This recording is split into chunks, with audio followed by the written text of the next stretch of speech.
Art Chat TV is brought to you by Linda Fisler Fine Art. Visit her website at lindafisler.com. Hi, everyone. Welcome to Art Chat. It's been a while since I've been on the air. Just wanted to kind of give you guys a quick update before I bring Robyn in. As some of you may know, but maybe not so much overseas, that listeners probably don't know this as much, but Tropical Storm Helene hit us. After it hit Tampa and that area, it came up and went right along the Appalachian Mountains. And typically they don't come that far east. So this was, I mean, like Asheville, where I live, was not prepared for the storm before Helene, and then a storm like Helene hitting. So some areas had like 30 inches of rain, and we had record flooding. We broke the records from 1926, I think it was. A lot of blown down trees. And when I say blown down trees, I'm not talking about one or two trees. I'm talking about the whole side of the mountain is basically devastated. 103 deaths. People basically washed away in the floodwaters. They're still out trying to recover bodies. It's and missing people, trying to find out where all these people are. It's really been an eye opener. You know, like I'd never sat through a hurricane, so I wouldn't know what that would be like. But a lot of the areas that we, my friends and I would hike, or pictures that I would take, the places don't look the same. We're recovering very well. This is a strong people down here. They have a really strong backbone, a lot of people helping out, a lot of people pitching in. FEMA has, for some folks, has been really great. You know that story. FEMA's done well for somebody, and then you hear another story where they haven't done well. But I think the massive devastation that we suffer, the fact that after 21 days I had running water, not drinkable, but running water in my house, I look at that as that was so good on the water department's the ability to do that, considering that all of the pipes to the reservoir were washed away. And the reservoir itself had a lot of debris in it and everything. So the fact that we're in the position that we are now, drinkable water after 51 days, I think everybody's doing a wonderful job. So it just takes a while to build roads, and takes a while for us to recover mentally from that. So with that in mind, Treehouse Studios is back up, as you can see. I'm sitting in my studio. So welcome to that. And we're going to bring Robyn Asquini in. Robyn's going to talk to us about residencies. So if you ever want to get away and paint for a while, Robyn's going to give you the lowdown on that. So hi, Robyn. Welcome home. Hi. Thank you. Thank you so much for having me. Yeah. So your first let's talk first about how you found out about residencies and what interested you about them before we jump into what you've actually been doing. Yeah, of course. So I think residencies have always been on my radar. As an artist and as an emerging artist, especially, I've been wanting to do like at least start doing more residencies, just because it exposes me not only to more creative people who are kind of pursuing the same types of, endeavors that I am, but I think it also helps being in a new environment helps kind of drive my inspiration for whatever it is that I decide to paint. Mm-hmm. So yeah, actually the first residency that I did was at the Pooch Cove Foundation, and they reached out to me online through my social media. And I think that's, just a testament to how important social media too is discovered, or just to be on people's radar. So that I was a little confused at first. I wasn't sure if it was legitimate or not, but after looking into it and reading more about James and the residency, I jumped on the chance to be able to participate in that. And then I just came back from the Almenara collection residency from Spain, and they also reached out to me online through my Instagram account.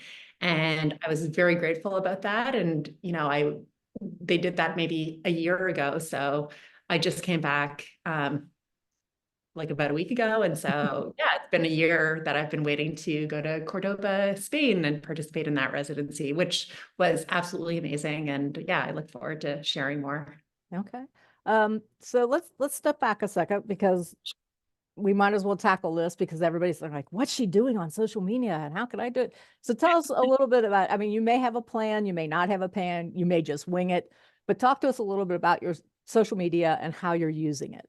Yeah, of course. So I'm not an expert by any means, though I did have prior to doing the painting full time, I did have a background in graphic design and advertising. So that, you know, That similar helps. to Linda, that like helps, you know, it come into play a little bit just in terms of like understanding how to crop images and to take photos and you know, the importance of photographing your work and yourself and putting that online for people to see. Just not necessarily in a very selly way, but just, oh, you know, here I am, here's the work that I'm doing, and I want to share it with you in hopes of, you know, getting more opportunities, or obviously if you're pursuing your painting professionally, you want to sell your work too. So that obviously helps promote it. So I've been trying to maybe post at least in my stories every day, like maybe post one or two Instagram, like either posts or reels a week, just to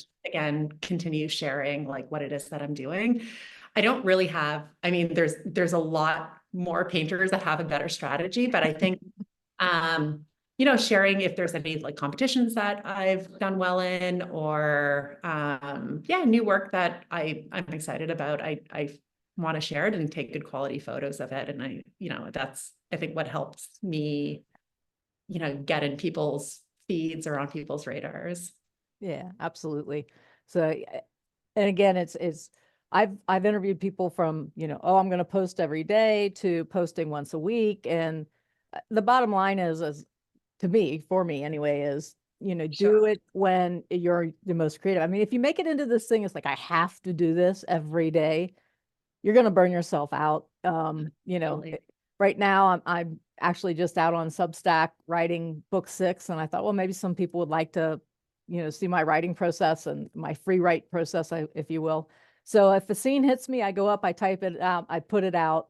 Um, you know, when I'm painting, it's like getting behind the easel. I'm probably not as structured as you are because you went to an atelier and they really taught you how to be in your art every day, basically. But yeah, you know, so I do what fits my schedule best. You similarly do the same thing, both a post a week, and of course you're teaching as well, I think, because you had a Mhm. class right before we did this. So thank you for joining us after your class. Of course. Um, yeah, so it yeah, just boils down to, you don't set these goals so high that you feel like you're struggling to meet them. And that's probably the best advice that I can give at this point. And Robyn's shaking her head, so she agrees with Yeah. me, which No, is good. that's and that's what Yeah. I try to do. And keep your posts short too. I think Instagram's such a visual medium. So writing kind of these longer posts, yeah, it might be Yeah. good, get some keywords in. But in my opinion, it's, you know, people like to see the visuals, right? Right. So Work in progress. Show it. exactly. You know? It's a little video. Right. And yeah, it's obviously annoying to have to stop what you're doing in order to film, you know, yourself, Right. I always you wish know. there was somebody standing behind me that could do that while we were Oh, actually painting or working. I mean, it's that would be the best. Just like a yeah. permanent, like, Yeah, you just robot maybe behind you to AI do. person or something. Where are those androids? We need them. I know that's what AI should be used for. Like, Exactly. So, oh, Robyn's doing something. Let's catch her that. exactly, exactly. I love There has to it. be an on and off switch too. We can't do it without an on or off Yeah, switch. exactly, exactly. So, so you said that folks reached out to you with artist residency. Have you ever did any research? Like, did you go and look for specific residencies that you've applied for, and how did that process, you know, feel to you? Was it a good thing or?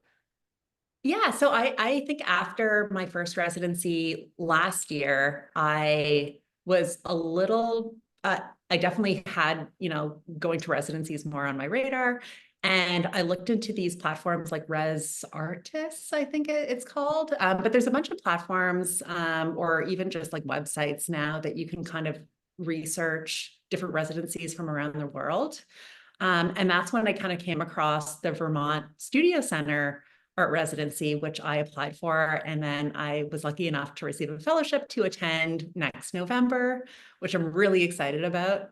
But yeah, I think, you know, through these websites, and honestly, if you just Google like residencies for artists, painters, I'm sure a number of them will come up. I also follow some residencies too on Instagram. So that's, you know, they obviously have their pages, and then they have these open calls maybe once a year or every few months. So, you know, if you're looking at into residencies, be sure to follow the residencies that you want to attend on social so that you get the updates for the applications. Cool. So let's go through a little bit of, you know, because I would like, there was a part of me when I was younger in painting that said, yeah, let's go try to do some residencies, or I had kind of have an interest in that. And then the other side of reality kicks in where, you know, family commitments, you know, I have two cats, and, you know, they would probably go nuts, and you can't exactly pack a cat up and take them to a residency. One of the ones in the US that I've always been interested in are the ones that the national parks offer, which I'm sure are open to international artists as well. But Glacier has me on there. They keep sending me little emails like, you know, apply. And I'm like, yeah, because I can see me going away for, you know, 1 week or 2 week to Glacier all by myself, this city girl, which by the way, Helene taught me how much of a city girl I really am. So it's like, you know, I have enough black bears wandering around here. You know, I don't want to run into a grizzly anytime soon. I But know. but Well, you yeah, would figure, I'm yeah, sorry. you would definitely figure it out if you wanted to go. Yeah, I Sure. could. And especially for your work, because you're so landscape focused, I think something like that would be perfect for Yeah, you. You just do some plein air painting and take yeah. some great photographs and use that for your, you know, for your work in your studio. Right. So step back a second and talk about, you get accepted. You were very excited to go to Spain. You're Yeah. very excited to go to Vermont. I'm sure you're very excited when you went to Newfoundland too. Oh, But yeah. yeah, and I don't know your family situation. So you know, how did you, it was like, yeah, I'm really excited, but now I have to step away from my studio, my home for however long those residencies are. Some last like a week, some can last months. Yeah. There's some that they want you to visit 4 times a year, so that you get all seasons in that particular place. And again, this is, you know, they're not, you have to look for the specifics that you want to do, obviously. But as an artist, we don't particularly like to turn certain things down either. So tell I us, know. take us with, talk about Cordoba, because I mean, that was international. That's probably the one that was scariest for you, I would assume. Newfoundland's probably your backyard, right?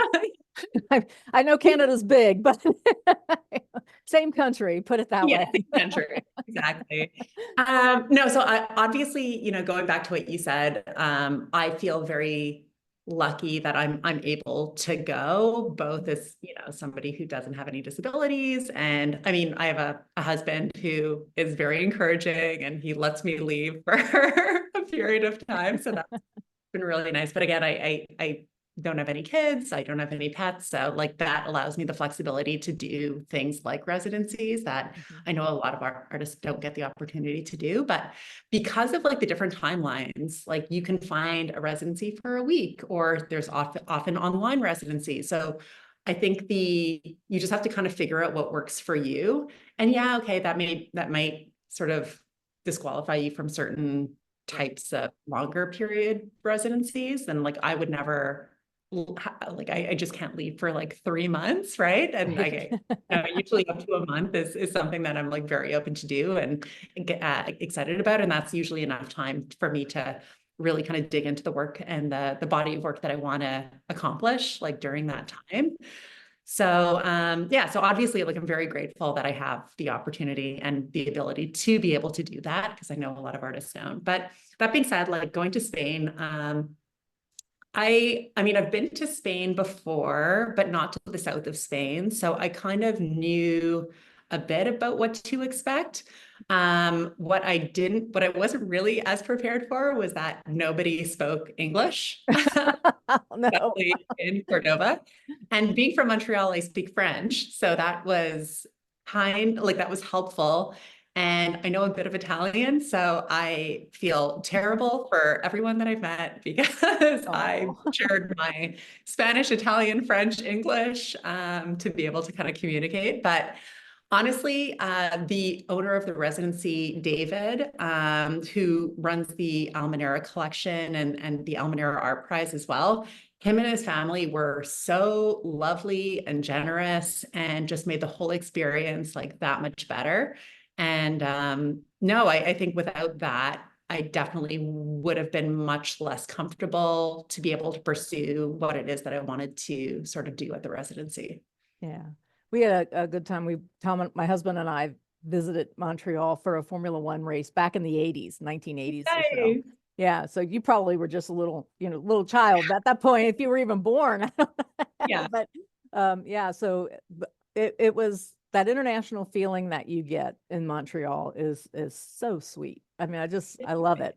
It's just wonderful. Have an amazing art scene too. And like, I don't know, every now and then I'm like, to my husband, I'm like, should we move back to Montreal? It's like, it's just such a beautiful city. And, you know, people are so creative and passionate about what they do. And Yeah. And you're in Toronto? Is that I'm in Toronto. Toronto? Yeah. Yeah. So Okay. that's sort of the other major city apart from Vancouver in Canada. Right. Well, I know a little bit more than that because I have friends across across Yeah, Canada. So, fair, but yeah, fair. yeah. So East Coast versus Yeah, on the East Coast. Yeah. yeah. Toronto So mainly. exactly. So again, you mentioned online residencies, which if you are strapped down, can't get away, which is a good, actually, I think, step into going into residencies because you can get your feet wet with what they actually require you to do. So it isn't one of these things where it's just like, hey, Robyn, come over to Spain and paint. There are requirements that you need to fill with each of those. So talk a little bit about maybe there's some differences between the three that you've attended so far and the one that's coming up, or the two that you've attended so far and the one that's coming up. Talk a little bit Sure. about what's expected of you once you're there. Yeah, so I think residencies can come in all different shapes and forms. Like there's some that ask you to pay to be able to get access to, I don't know, different types of arts professionals, or maybe a gallery's hosting it. So the ones that I've done so far, the one in Spain and Newfoundland, what they ask for in exchange is a painting that I tried to sort of give them that is either of or equivalent value to the stay. Mm-hmm. So basically the stay is free. I just had to pay for airfare for both. And yeah, and you can pursue whatever it is you want to do. There's no kind of requirements from the artist. I do know that there's some residencies where they require some sort of teaching component to it or some sort of workshop. And there's others that might end in like an exhibit, but that wasn't for these two residencies that I did in both Spain and Newfoundland. That wasn't the case necessarily. And for this one coming up for the Vermont Studio Center, what's really wonderful about that is I got a fellowship. So typically you could pay to attend, but the fellowship that I got actually covers all of the expenses. So basically I can just show up and have my studio and paint without actually having to spend money on, you know, the stay, right? Right. Yeah. Yeah, and like Robyn said, there's a whole host of different things. Like the National Park Service has higher expectations, for example. It's what I'm the most familiar with. There you basically have to paint while you're there, like you have to paint at yours when you were there. And then they have an exhibit at the end of it. They want you to teach while you're there as well.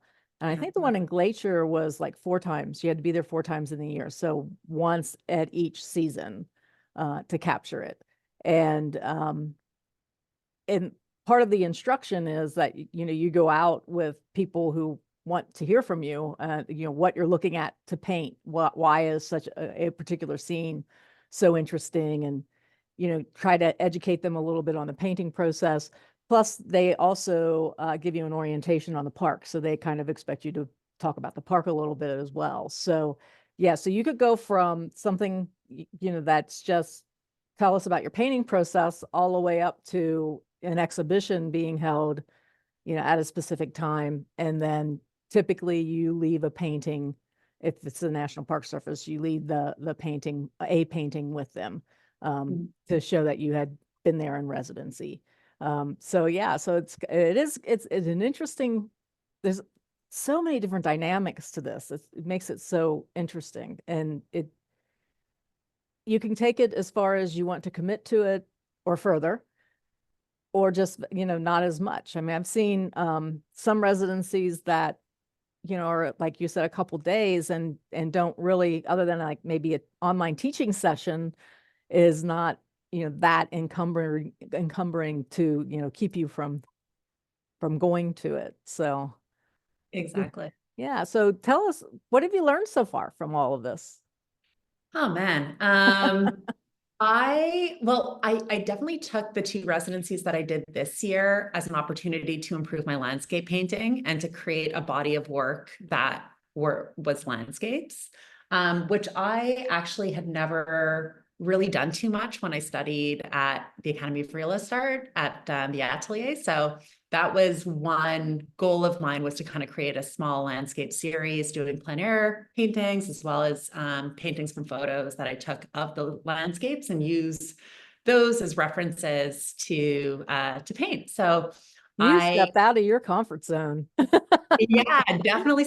And I think I needed the different environment in order to be able to do that. And especially for Newfoundland, it is like doing the Puchco Foundation residency. It's absolutely gorgeous. Like the cove where you're staying is like right next to a whole bunch of these beautiful hills, and you're right on the Atlantic, right? You're Mhm. basically at one of the points that is like furthest east in Canada, so you're facing the Mhm. Atlantic. And so you're getting these really kind of varied waves from the ocean.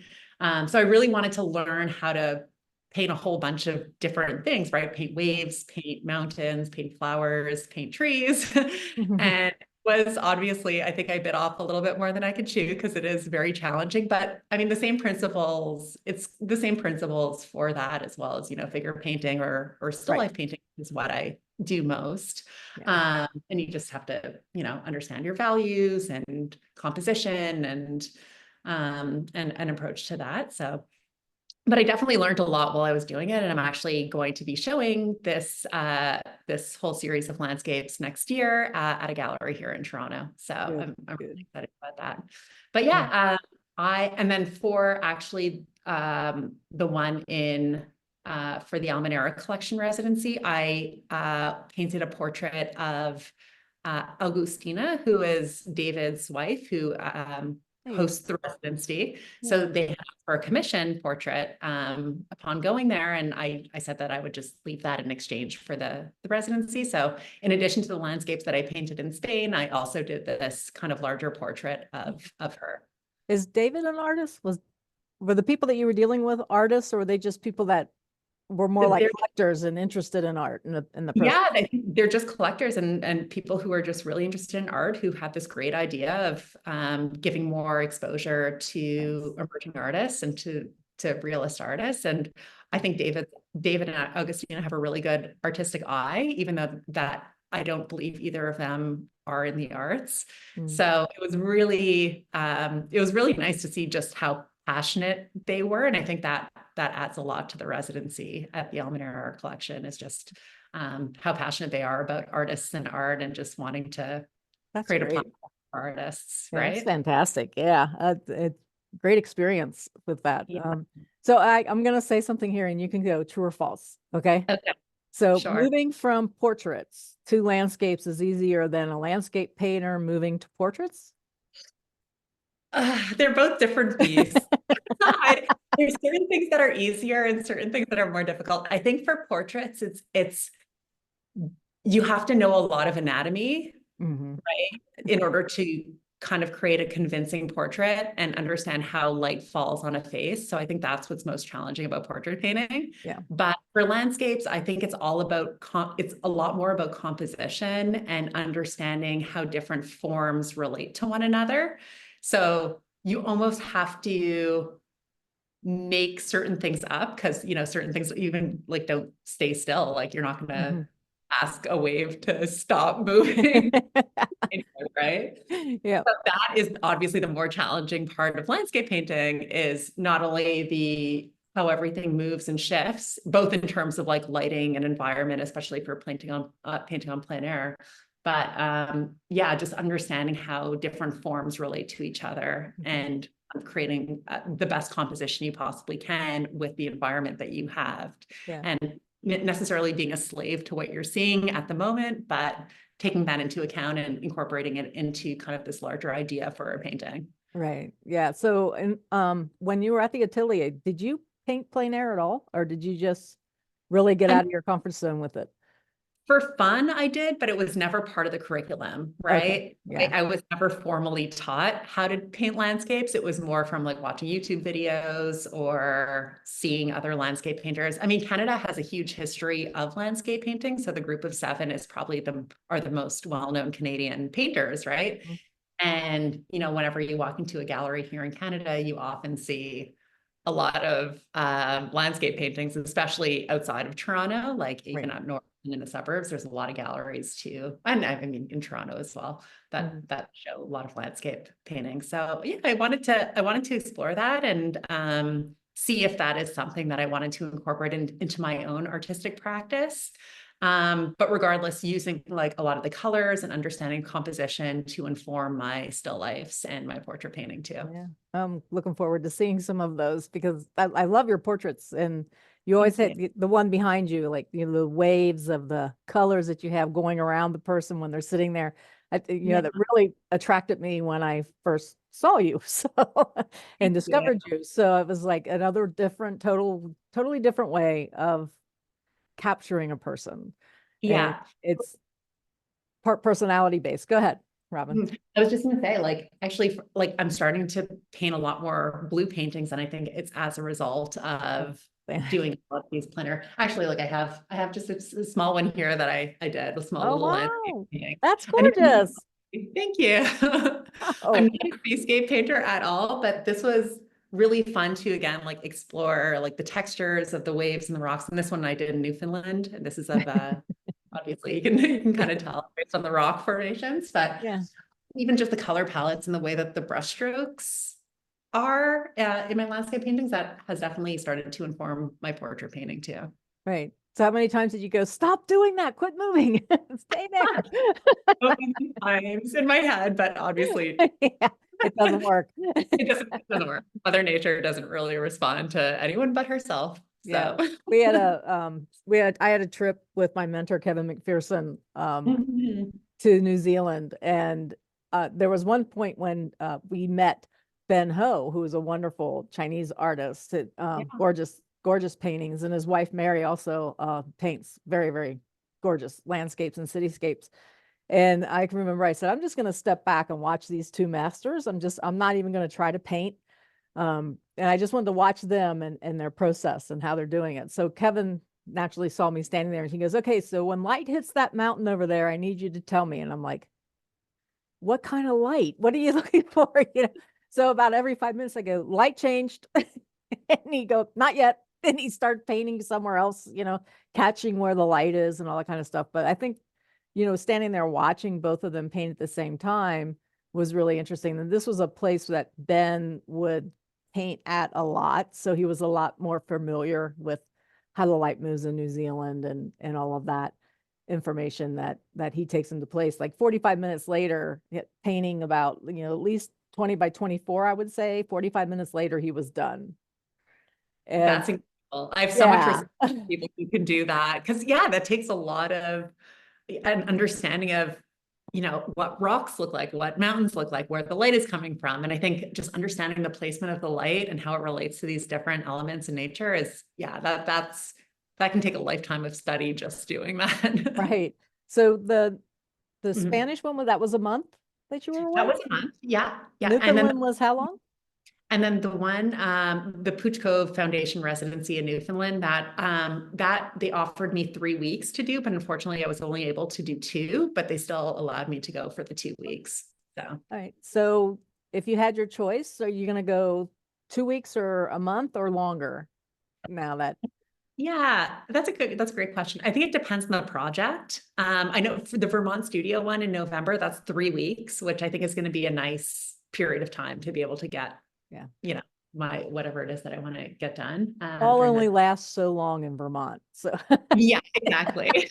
Vermont tends to get a little cold in the winter, so I don't know how much plein air painting I'm going to be able to do outside. So hopefully I take a bunch of reference photos beforehand, and maybe I'm going to focus a little bit more on portraits actually during that time. So, but I mean, it's still in November, it's still far away, so I think that can change. But yeah, I'm really looking forward to exploring, maybe having like a certain project to work on for that specific time. But yeah, it depends on the length of the project. It depends on like who is actually attending the residency with you too. What was really nice about the residency in Pooch Cove was that there were 5 other artists who were attending the residency with me that I got to know really well, who are also all figurative painters, who are also all women, who I ended up participating with in a show with during the time there at the James Baird Gallery.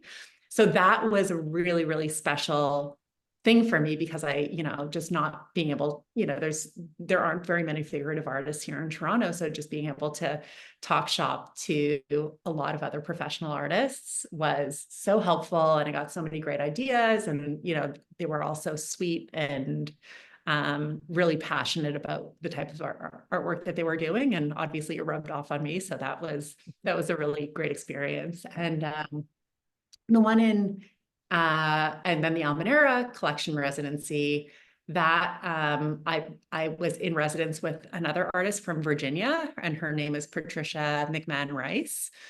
And she's incredibly talented, and she's been, painting for over 16 years. So there was a lot that I learned from her, just in terms of, just being able to like watch her paint and seeing her color palette and approach to it. And that was, again, incredibly helpful, and like such a wonderful experience too, to be able to share that with her and learn from each other. So yeah. You brought up a point that I needed to ask, was how many people are typically in a residency, and it can go anywhere from 1 to, you had 5 artists in Newfoundland. So how many artists are you going to have in Vermont? Do you know? Just you? I don't know. But the one in Vermont is a little bit, it's interesting in the sense that it's not just for painters, it's for a whole bunch of creatives. So there's makers, there's writers.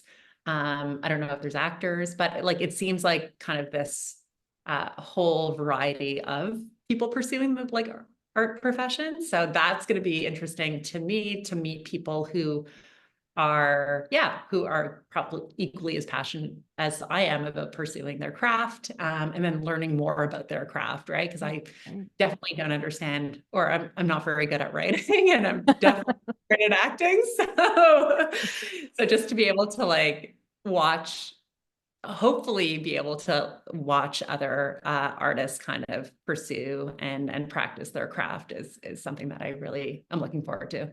Cool. So I want to talk a little bit about, since you studied in an atelier for how many years? We had this conversation last time you were on, and I said something like 4 years. 4 years. Okay.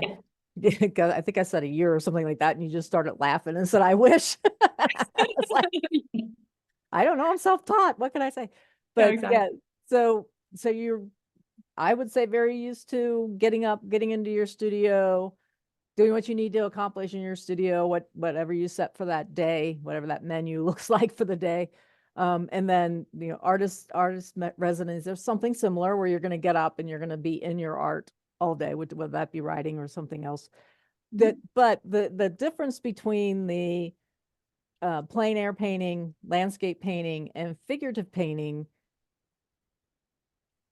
and I know in 4 years you saw the process that you made in the atelier. Did you see a similar type of process being developed as you started to step out of your comfort zone that kind of allowed you to just experiment and explore?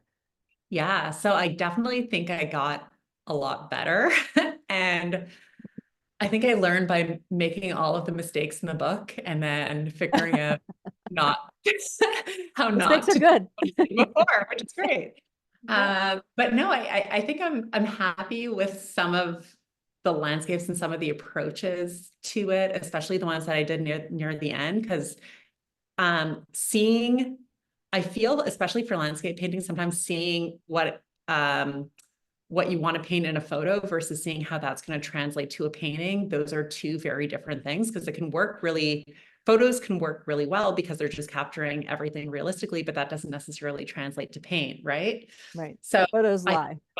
exactly. So I think I've gotten a lot better at taking reference photography, choosing the reference photography that I want to use specifically for my paintings, and then being able to execute them with a little bit more confidence and not being such a slave to the photos that I'm painting from, and maybe even changing a color here, shifting a rock there, adding a different wave, combining two different photos. So I'm much more confident in being able to create a better composition, a better painting from the photography references that I've taken. So yeah, I think that was the biggest learning from the two residencies that I did. Yeah, absolutely. One of the things that I always tell my students is that if you're painting from photos, understand what photos are good for and what they're not good for. So I basically use them as a spark to, I don't know, challenge me in composition, for one example. You can very well narrow your values down because you're not going to get a lot of different values. You have very high contrast, if you will, in paintings, and that usually limits the number of values that you're going to have. So, but it also at the same time dulls a number of different colors that you don't see in the photograph that you will see if you're standing outside and you have a trained eye. So I gotta put that part in there as well. But Definitely. yeah, so I think the big growth period is, from any photograph type of thing is just, I use it as a reference for when I'm putting out the composition on and then I just set it aside and let my imagination and the fact that I go out hiking in there and cycling and what happens at a certain time of day to the colors and the landscape and different things like that. So it was interesting. That's why I asked the question. I wanted to see if you could make that, where in your process you actually are with landscaping. So your 4 years at an atelier has really given you a lot of experience to cut through a lot of the stuff that self-taught artists like myself stumble with for a while. So But it's interesting because so at the Almanara residency, I met quite a few other artists, incredibly talented artists at the gala that they hosted in Cordoba too. Because when I was there, that was in conjunction with the Almanara Prize awards. So I got a chance to meet a lot of the artists there, and it was interesting because a lot of them were self-taught, and some of them studied at ateliers. And just talking to some of the self-taught artists, they learned just through Instagram and through watching YouTube videos. And there's so much content online now that you can easily, if you are very disciplined and self-directed, you could sort of put together a curriculum for yourself to teach yourself whatever it is you want to know, right? Yeah. I've was actually been lucky. I say I'm self-taught, but I've also been mentored by Kevin and a couple other Yeah, master amazing. artists who have taken me under their wing and given me a lot of instruction, which has cut through a lot of the learning process. So, Yeah. Well, you don't know what you don't know, right? So right. sometimes just having somebody tell you, oh, have you thought about approaching it this way? And yeah, that just triggers something that you might not have thought just by watching, an Andrew Tischler video or like a Stephen Bauman video, right? Right, So. right. Yeah, it is interesting. The other part of it is it's so interesting that you have your silo there in Toronto where you're you have a group of friends that are probably artists and you guys get together and you talk and paint and all that, and then all of a sudden you're in a totally different place with a totally different set of people. Because I really, from doing the interviews and things like that, there is such silos in the art world, and it's like, and you very seldom see somebody step from one silo to another. And, so it's just the residency, being able to do a residency that alone with other artists has to be amazing because it's probably brought things, whatever they were discovering or experimenting with, exploring at the time. And they can be, well, I've been playing with this. And then all of a sudden the, 20 light bulbs go off over your head. It's like, oh, I could do that, or so, yeah. So what kind of impact has this had on your process? Because I mean, you've studied for 4 years, very intensive, Yeah. and now you've been influenced by all these other artists that have approached things maybe the same way or maybe a lot different. Yeah. I mean, that's interesting that you say that because I, yeah, I think my process has just like constantly been evolving slowly as I'm doing this, right? And doing things in a very disciplined academic method was something that I'm happy that I learned to do. And a lot of those types, a lot of that practice is still very much in my current work. But now with this whole kind of element of abstraction in my figures, I'm taking a little bit of a departure from that like strict academic method, right? So even just in doing that, I had to kind of step away from the more traditional approach and kind of figure out ways that worked best for me. I even like started to like when I started doing the more abstract work, I started doing paintings like my base layer in acrylics before then going into oil, doing the top layers in oil. So there was that honestly like really sped up my process, but also allowed it to be, cheaper and, better able to time-wise to be able to execute the type of work that I want to do in like a more reasonable amount of time, as opposed to like waiting for each layer of oil to dry.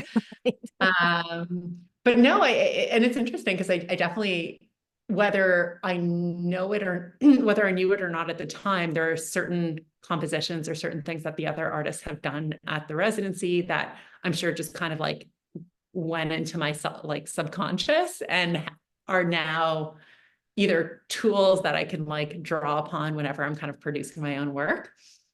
But even in terms of like using different colors or color combinations, using different brands of paint, which Patricia like lent me a couple brands of her paint during the residency, which I tried that I, really found it like different in terms of like the texture or just interesting for the application. And she actually paints a lot on copper. So I got a chance to do a couple of my landscape paintings on copper, which again was like Totally an different subject. Yeah.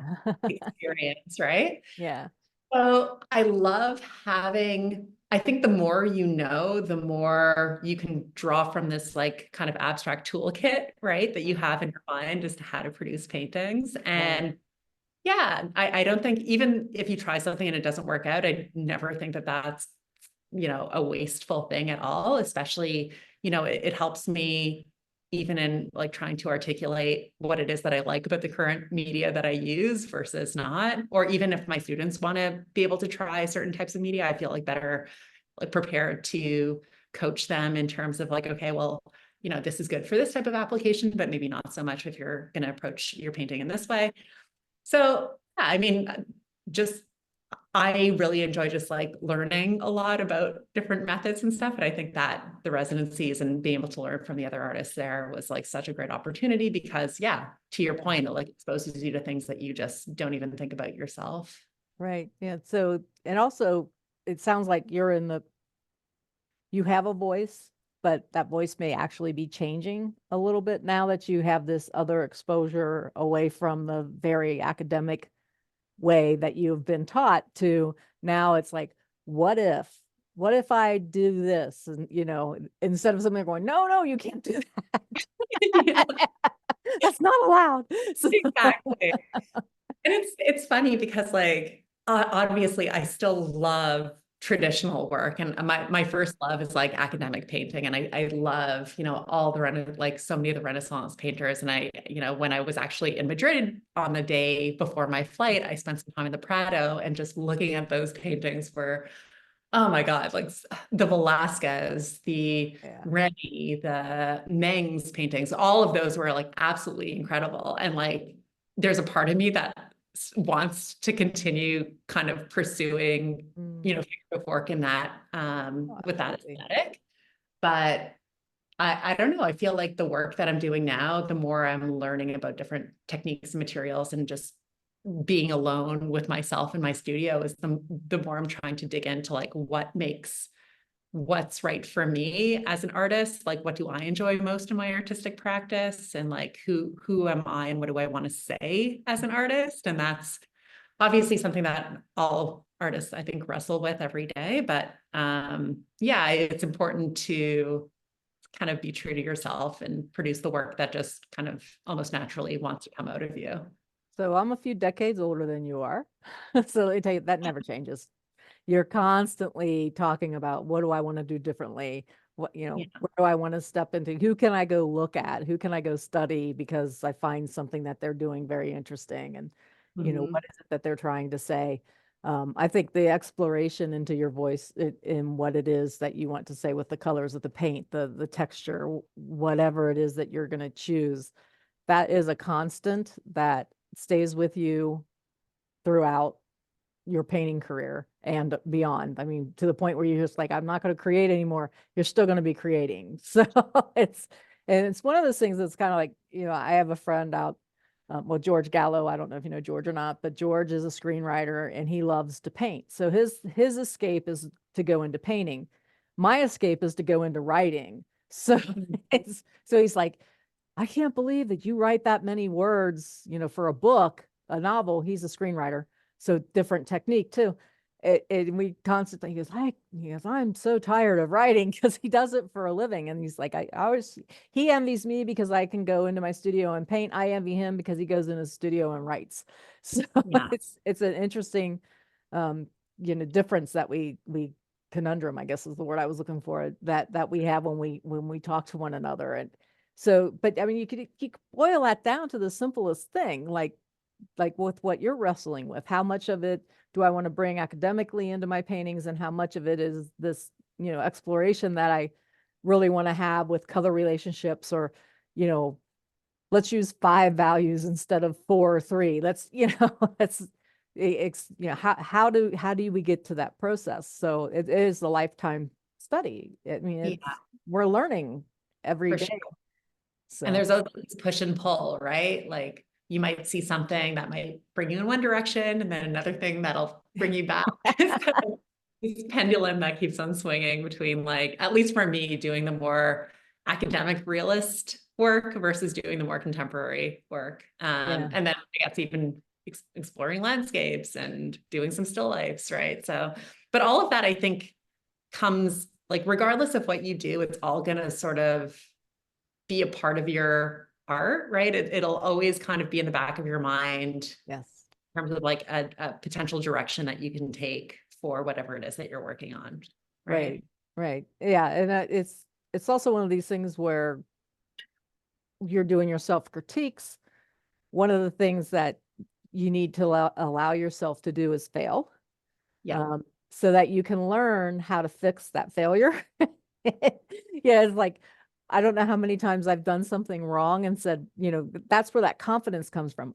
I did this before. Now I know how to fix it. Or, okay, Yeah. I screwed this up. Let's really experiment with this. Just, there's no right or wrong. Let's just start playing with it. And how do I get that color balance? And how do I get that intensity? And how do I get somebody to walk across the room to look at the painting? What, if it's not going to be compositional or using values, what else can I use to pull them across the room to look at my painting? And yeah, Yeah. so it's all those different, you're constantly asking yourself questions, at least I am, when I paint. And so I think you have a whole new set of questions, right? That you're going through when you're painting now, even your portraits. Yeah, definitely. So yeah, again, it's always a question of, what color relationships am I going to include? How do I want to communicate this gesture or this pose or this feeling through paint? And how do I do that in the best way possible? That's the most authentic to myself. That's creative, that creates interest, right? So it's a whole bunch of questions that you, I think, have to just pose to yourself before the painting, during the painting process, and then maybe even after, to kind Right. of analyze what it is that you ended up doing and what decisions like you've made. And I think, I think there's always a part of you that looks back and sort of understands why you made those decisions in those ways, but maybe in a few months you'll make decisions in other ways just because you've developed differently, not necessarily in a worse or better way, but just you have a Yeah. different space, and so you're going to make different decisions, right? Right. Yeah. I love how you're approaching your own work, because it seems like a very exploratory process, which I think it takes the fear away from the art, right? Or like Right. fear of creating, because that is something that I noticed, especially in an academic setting, a lot of the students there were like almost afraid to make mistakes. But I think making mistakes is part of the learning process. Like you have to not be afraid to make those mistakes and then to correct it. Right. And just getting those painting, and that's like the benefit of just getting all of those painting hours in, just to better understand, okay, how do you craft something that is better, or like, you know, has a stronger composition, or, you know, value structure or color relationship, than, you know, you're painting before. So Right. Absolutely. That very well said. So thank you. I can't imagine being so formulaic that I just walk up and go, okay, I'm going to do this. Boom, there it is. And it's, you know, an hour and a half later, it's like, where's the blood, sweat, and tears? You know, it's like, I need to go through that process. I don't know. Maybe I'm like torturing myself too much. I don't know. But it's just like I don't have, if I do something in an hour and a half, it's kind of like, yeah, okay, you're not done yet. You know, just take it off and come back to it later. And I'm talking big size hour and a half, not, you know, if you're Yeah. 6 by 8, it's a lot more, you know, you probably get something done in a couple hours or something like that. But I paint on larger canvases like you do. So it takes, It depends on what you want to get out of it. If you like, yeah, if it's just a study and you're like, okay, I want to understand how these two colors work together within the yeah, larger composition, like do a 1 hour study, and that's what it's there for. It might not be a finished painting, but it's worth that exercise, right? exactly. Yeah, I tended to do that a lot more when I paint it plein air, because I Mhm. paint it smaller. So, you know, it's like, well, Sure. okay, throw that one away because that didn't work. Let's try this again. Yeah. So it was always kind of an interesting thing. I guess one of the reasons why I don't paint plein air that much anymore, other than I always say I complain air painting. I complain about the bugs, I complain about the heat, I complain, you know, and it's like if I'm too focused on everything else but that painting, I should not be painting plein air. So, Yeah. so Better. I like my studio because I can paint a certain amount of the painting and then I can step back and look at it and study it and say, I don't like that color relationship and completely change it. I think getting back to residencies, because we kind of went off on the thing, which is all part of it, actually, the whole conversation with artists and Of people who course. love, and collectors and people who love art, having that conversation with them, which also influences what you're painting and how you're painting. And you know, I was drawn to your portraits because they are different. They're different in a way that I think projects personalities and through color and the way that you have them posed and different things like that. I found that very attractive. So you know, I'm going to be very interested, other than the one that you just sent me with the waves or just showed with the waves. It'd be interesting to see how you take all of that growth that you did and understanding that you did and throw that into landscaping. And I don't mean like loosely throw. I think you brought those specific things that you learned in the atelier and brought them Yeah. forward into landscaping painting, because there are the basic foundations that everyone has to know and understand. So I'm looking forward to seeing your Yeah. landscapes. So Thank you. So am I. I don't know. I haven't really figured out a way to bridge the two together just yet, but I'm definitely seeing at least the color palettes and the gestures of the strokes, yeah, yeah. come into figurative work for sure. So in the atelier, so did they just? I'm just curious of this, but did you study just the classical realism painters? Did you study just them, or did you like go through centuries and looked how portraits change? Because I'm thinking, you know, Huh. was Singer Sargent who he was because he started painting people in nature? And, you know, that was a big break from portraits and how they, you know, but he does the traditional portrait, the woman standing by the chair or sitting in a chair, you know, all that kind of stuff. But then I think of the other painting where the three kids are outside. You know, so there's so many different ways that Sargent painted that. Mhm. So between Atelier and that, was there a break? Did you study more than just the classical realist? Yeah, so the way that the Academy of Realist Art teaches in its own way, but it is similar to the other ateliers like the Florence Academy of Art or the Angel Academy. So you start off by copying what's called these bark drawings. So you're basically just learning how to copy a drawing as accurately as possible and learning about values. So you're only in the first 2 levels of the program, you're only doing black and white drawings. And then once you finish your 4 bark drawings, in my case, then you go on to your charcoal cast drawings. So they'll set up a cast, which is just this like a statue that looks like a kind of a mini still life. And you're going to put the light on the statue, and then you basically render how the light falls on the statue in charcoal. And then the next stage of the program is you learn how to paint. So you do your first painting in black and white, and then you do your next painting using a limited color palette.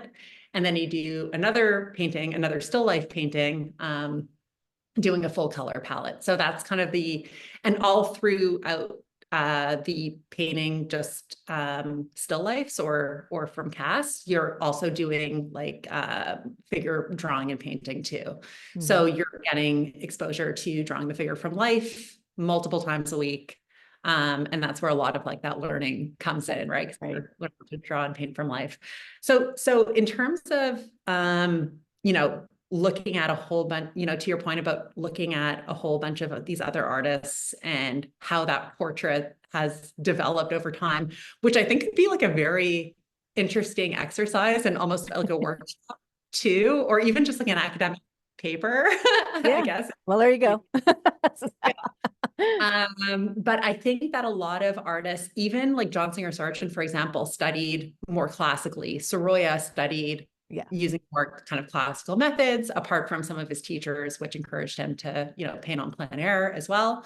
Right. So I think the traditional academic method is a really good starting point for understanding, like all of those basic the foundations of painting and drawing, right? Because you have to understand how to translate something from life onto a 2-dimensional surface, and just the exercise of doing that as accurately as you can is great, because then you're able to take more conscious liberties in pushing your style or developing different techniques once you have that like foundation, and that becomes a little bit easier for you. So you're not necessarily always having to struggle with, what are these value relationships? How do I get a color? How do I, translate this? How do I draw a nose, right? Like that starts to get a little bit more innate and intuitive. And then you can use kind of your brain power for, okay, how do I create more texture in my brush strokes? How do I communicate like this? I don't know. How do I communicate this gesture in the best way? So the thinking becomes more about the philosophy of the painting, I think, as opposed to necessarily just the technique. And I think that's what you see in a lot of like John Singer Sargent paintings, and this like economy of brushstroke, especially that he used, because it was so, it almost like looks so loose and intuitive, but that there was so much structure behind it. Right. And I think why a lot of like me and so many, other academic artists just love John Singer Sargent, because there's this, there's this looseness to it, but the looseness is on top of this like very thoughtful structure too. Yeah, exactly. Yeah. So it's so I was always wondering about that progression, if you will. From one to the other, because I mean, just walking around museums, you see it, all the time. It's like, the very structured paintings to like you were just talking about with Sargent. So totally. And even just like looking at like going to the Art Institute of Chicago, I went to Chicago about a year ago, and just seeing like the more contemporary paintings there, that was also interesting to see how portraiture has evolved too, and how, a lot of contemporary painters, they might not have that like academic training, and that is oftentimes obvious in the way that they represent their figures, but maybe their intention isn't to show the figure in a realistic way at all. It's to, communicate a feeling, or to have some sort of interesting color play, or to have some historical reference inside the painting that is now applicable to, today. Yeah. So I think I think the philosophy of painting has changed a lot over the years. And I think that is just resulted from the different ways of how people actually paint and execute their portraits. But Right. I'm a huge advocate for like at least learning the academic method first, whether or not you do it Yeah. through an atelier or, you know, in your experience, like learning from masters, how to paint from real life, because it gives you the foundations to then be able to create your, like, communicate your own voice or you know, change the way that you're doing everything intentionally, right? And Right. it's a more thoughtful process. Yeah. Well, and it's funny when you were talking about the process from the pencils or graphite or whatever, just charcoal to paints, and then the limited painted palette and all of that all the way through. And I'm sitting there Sure. thinking, well, here I got to that point because I start most of my paintings off in black and white, just so that Mhm. I can get a strong composition and a strong, value or contrast in there. And I limit myself to, it's one of the things that I've studied over the past masters. It's, if you look at, Monet and the difference, they hardly ever went past four. Fetching can do a lot of stuff in three values. And, I just sitting there studying their painting, turning it to black and white, which I call the Ansel Adams stage of my painting, because I'm doing everything in black and white, or grays really. But and Yeah, it's just you learn so much more, and that base is what actually attracts a viewer from across the room. That strong difference in color that you're doing or in value or whatever. That's the thing that usually catches their eye. So and doing it in black and white takes all the color out of it. And you can figure out what exactly the focus point is of your painting a lot sooner than if I just start throwing a bunch of color. And it's me. This is my process. I shouldn't say that this is the right way, but this is my process. And it's like, okay, I want this area here to be the focus, and that's where I'm going to have my largest contrast, or I'm going to have more texture there, or I'm going to have a warmer color there, whatever my decision is. And so when you were talking through the process of the atelier, I was like sitting here going, oh, maybe I did learn some stuff over the years. of course. I mean, yeah, I think that's what a lot of academic painters did in the past too. They did like a grisai or an underpainting first to establish their values, and then that almost divides the thinking, right? Like to Yeah. your point, you think about values, you think about composition first, and then the color comes a little bit afterwards, right? Yeah. So you're almost like separating those two elements so that you can focus on one and then another, right? Right. Which, yeah, I mean, there's no right way to paint. I think that sometimes, especially in ateliers, or if you're so into, academic painting, you're always like, oh no, I can't use this type of paint. It just, I don't know, will go against this color harmony, or Rembrandt did it this way, so I should stick to it this way. So Yeah. yeah, you almost have to create like some bad paintings almost, or like break away from that a little and not be afraid to try something new, because that will ultimately be your voice, right? That those That unique things that you do discovery. that are different and that you discover are going to be what creates, Linda's paintings versus Yeah. Robyn's. The experimenting part of painting has always been the more interesting part of painting for me. Yeah, it's Yeah. like I'm gonna. When I was learning, it was interesting because my mentor at the time, Kevin, um, basically said, "Okay, you've been using the blue, yellow, and red palette. Now I'm going to throw these three colors at you, which I've never used before in my life." And he's like, paint something with it. And I'm like, I got so hung up on those three colors that I never used before that nothing came into my mind of what I was going to try to paint. You know, Sure. what substitutes for blue, all of a sudden I don't have a ultramarine blue, I have a lapis or something, it's like, oh, how do Yeah. I deal with that? So, now that I'm gotten over just using the specific three colors, the basic limited palette, and oh, let's throw some other colors on the palette and see what we come up with. So that's kind of becomes the fun part of painting, is discovering the different ways to mix the colors. And as I Yeah. was told, you can argue about this, but 10 values, but there's millions of colors. So before you make a shift in a painting, um, a value shift, ask yourself if you can do it something with a cooler color, a warmer color, a brighter color, some gray, put gray somewhere. So all of the other different questions you can go into. So So we went from residency up to actually talking about a lot of different things.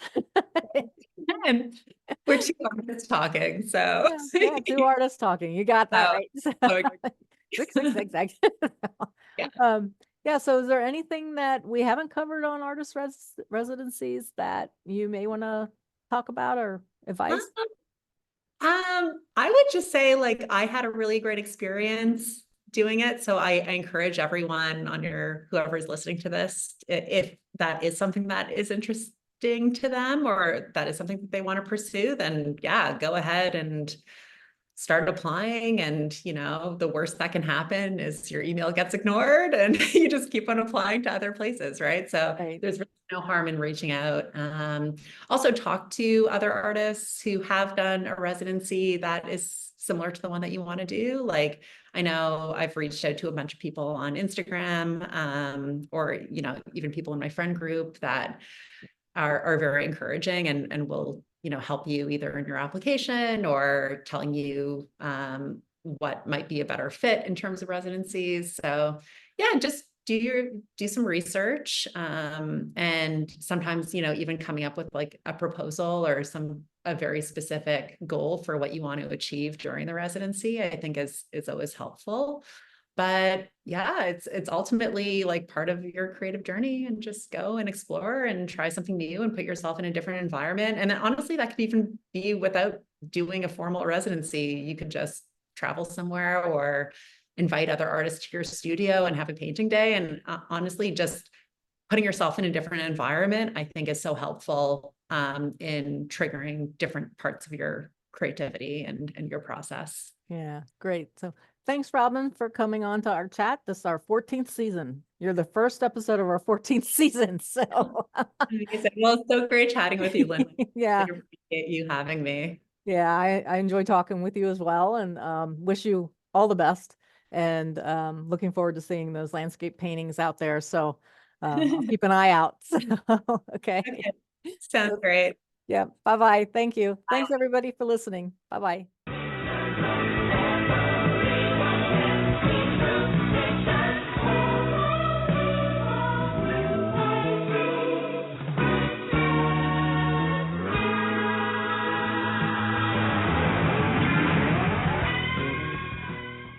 Art Chat TV is brought to you by Linda Fisler Fine Art.